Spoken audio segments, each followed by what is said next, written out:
Le voyage égoïste, contes, récits et souvenirs par Colette, lu par Équilivre, livre audio.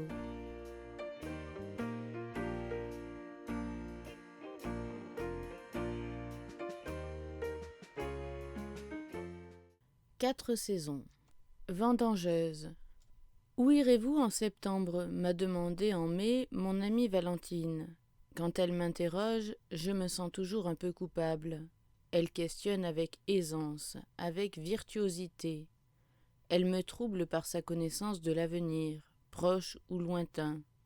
Elle vise un point du futur et pend, en plein dans Spa, dans Saint-Moritz, dans Rome. Elle dit, à 6 mois du but, le 14 janvier dans l'après-midi, je prends le thé à Caux. En septembre, attendez, il y a grande marée à la pleine lune. Je ne bougerai pas d'ici à cause de la pêche, à cause aussi de la tempête d'équinoxe, qui sera magnifique. Mon amie Valentine a haussé les épaules qu'elle porte minces, voire un peu arides. Tout son corps est empreint d'une âpre jeunesse, et comme dévasté par une adolescence sans fin. Dans la rue, vue de dos, elle a 10 ou 12 ans, comme beaucoup de femmes d'aujourd'hui. De face, elle semble un peu fatiguée de jouer si longtemps à la petite fille. Mais quoi, il faut ce qu'il faut. Elle a donc haussé, en mai, ses épaules, couvertes d'un organdina transparent. La voici après un été parisien du goût le plus avancé. Elle a fait les arts décoratifs, dîné sur les quais, gardé sa maison ouverte jusqu'au 1er août, déjeuner dans des jardins du 16e arrondissement. Elle ne vient pas me voir, elle entre en passant. Petit chapeau blanc, robe blanche, noire et verte. Que cherche-t-elle des yeux? Son ombrelle? Non, son manteau d'automobile. Il est resté là-haut sur la route dans la voiture qu'on ne voit pas. C'est chic d'entrer en passant chez une amie à 400 km de Paris, avec un petit air d'être venu à pied. Au bas du pré, la mer humecte d'une langue courtoise, le feuillage de fer et la fleur de flamme des chardons bleus. Mais mon amie Valentine ne voit ni la mer ni la plage, ni le cap dépouillé par l'été, jaune et brun comme un fauve. Elle pense aux vendanges. Les vendanges se portent depuis 2 ou 3 ans, aussi assidûment que le cachat. Entre mon amie Valentine et la douce mère laiteuse s'interpose, saugrenu, un tableau de vendange, d'une grâce arbitraire. Et je plains cette jeune femme réduite, de par la mode, à une constante prospection de l'avenir. Ainsi le couturier, quand il gèle la frima, manie le crépon, la fleur champêtre en broderie. Il drape sous la canicule la fourrure en nappe. Vous irez donc vendanger, Valentine? Naturellement, ma chère. C'est la première fois? Elle rougit.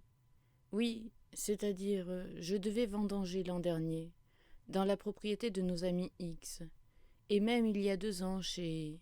Ne vous excusez pas, et comment comprenez-vous la tenue des vendanges? En toile violet-pourpre, imprimée de raisin jaune, répond du premier coup mon ami. Chapeau? Jaune, ruban violet noué sous le menton. Souliers? Tressés, en chevreau jaune et blanc. Ciseaux? En bec de cigogne. J'en ai trouvé de ravissants à Strasbourg. Ne la prendrai-je pas en défaut? Elle a songé même aux ciseaux. Je m'émerveille de constater que son ignorance des choses de la nature la pourvoit aussi bien, à la pratique près, qu'une expérience consommée. Elle caractérise la saison par l'étoffe, le sport par l'engin, la beauté féminine par le joyau. Elle interprète le langage des emblèmes comme une fiancée romantique, en somme. Mais je ne le lui dirai pas, assuré de la froisser. Vous savez, Valentine, que les ciseaux sont, si vous le voulez, superflus. Les sourcils épilés de mon ami remontent d'étonnement et se cachent sous le petit chapeau d'un blanc de craie. Superflu, songez que j'ai la chaîne d'acier ancienne qui les suspend à la ceinture. Si vous le voulez, dis-je, car la tige de la grappe, à 1 ou 2 pouces du cep qui la porte, se renfle comme un serpent qui n'a pas encore digéré son repas. Appuyé de l'ongle sur cet engorgement à peine sensible, il rompt comme verre, et la grappe choit dans le panier que votre autre main lui tend. C'est une petite magie paysanne que je vous enseigne là, Valentine, afin que vous emplissiez plus vite le panier. Ainsi faisais-je lorsqu'en 1917... Au fait, le reste ne la concerne point. Ces vendanges de guerre n'appartiennent qu'à mes souvenirs. Terre rouge, cuite par les longs soleils. Septembre torride, mouillé de rosée à l'aube, grappe inespérée sous les figuiers au parfum de l'effray. L'azur cette année-là coulait d'un bleu sans fêlure, du matin rose au soir plus rose. Il n'y eut jamais tant de pêche au pêcher, et criblant mûres les vignes, il n'y eut jamais tant de mirabelles jaunes et de reines claudes mêlées aux vrilles des treilles. Que de martins pêcheurs brasiliant sur la rivière, d'abeilles en auréoles harmonieuses autour des tilleuls et de sifflantes hirondelles transperçant la nue des moucherons. Que de joie animale, d'indifférente et de végétale splendeur sur nos vendanges silencieuses. Des mains de femmes, des mains d'enfants troussaient la feuille, tâtaient et coupaient le raisin tiède.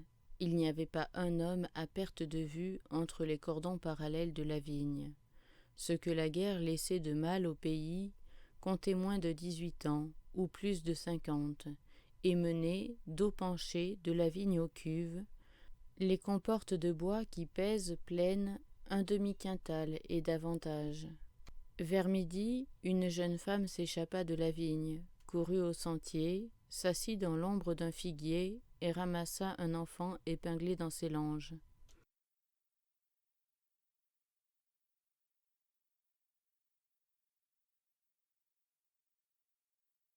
Son lait la pressait, et tandis qu'elle délivrait et éveillait le nourrisson, je regardais tomber ensemble sur l'enfant les gouttes de lait et les larmes de la muette et solitaire vendangeuse.